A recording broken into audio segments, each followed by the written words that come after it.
The only private prison in Montana at Shelby is nearly 20 years old, and its contract with the state is up for renewal next year. But that renewal and the prison's future have become a political flashpoint. In the first of a two-part series, MTN's Mike Dennison takes a closer look at the prison itself and the debate over whether it should continue as a privately run facility. The 700-bed CROSSROADS Correctional Center sits on a wind-blown prairie southwest of Shelby on Montana's High Line. Since its construction in 1999, it's been operated by CoreCivic, a Tennessee firm formerly known as Corrections Corporation of America, or CCA.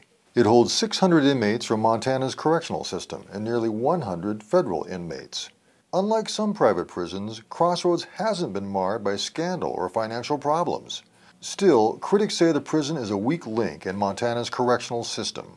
Former inmate Art Heffelfinger spent nearly 5 years at the Shelby prison and wrote a scathing 50-page critique upon his release, alleging multiple contract violations by CoreCivic and a company that cares little about rehabilitating inmates. We must remember the company, CCA, who runs the prison, or CoreCivic as it's now called, has no financial interest whatsoever in rehabilitating or educating anyone, any inmate. To the contrary, their financial interest is to keep as many people incarcerated for as long as possible. The American Civil Liberties Union in Montana also says it fields many complaints from CROSSROADS inmates about substandard food and medical care, less programming for inmates, and mistreatment of Native American inmates. Our biggest issue, bar none, with the private prison industry is that they see humans as a revenue stream.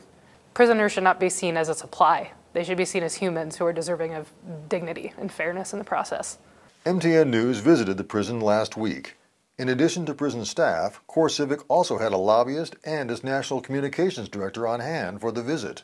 They showed us education classes, the medical and dental center, carpentry training, and a wood shop for inmates, even a music room where inmates can play in a band. Warden Pat MCTIGHE says CoreCivic takes rehabilitation seriously because that's what the state is requiring.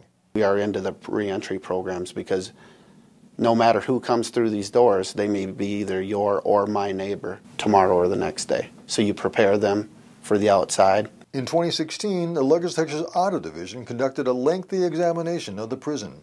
Its final report says staffing levels, medical care, and food needed better oversight by the state. State Corrections Quality Assurance Director Kurt AUGHNEY says the audit led to some changes, such as requiring CoreCivic to improve the nutritional content of prison food. But overall, state correction officials say they closely monitor the company's compliance with the contract and that they've had very few problems. If there's a complaint or if there is something that's noted when we do a review, they certainly, to our satisfaction, correct those deficiencies. Criticisms of private prisons as a concept are nothing new and aren't going away.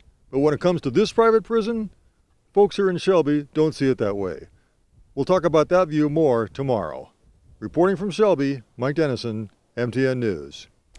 In part 2 of the series, we also look at the debate over the prison's contract, and you can see Mike Dennison's full report at KXLH.com.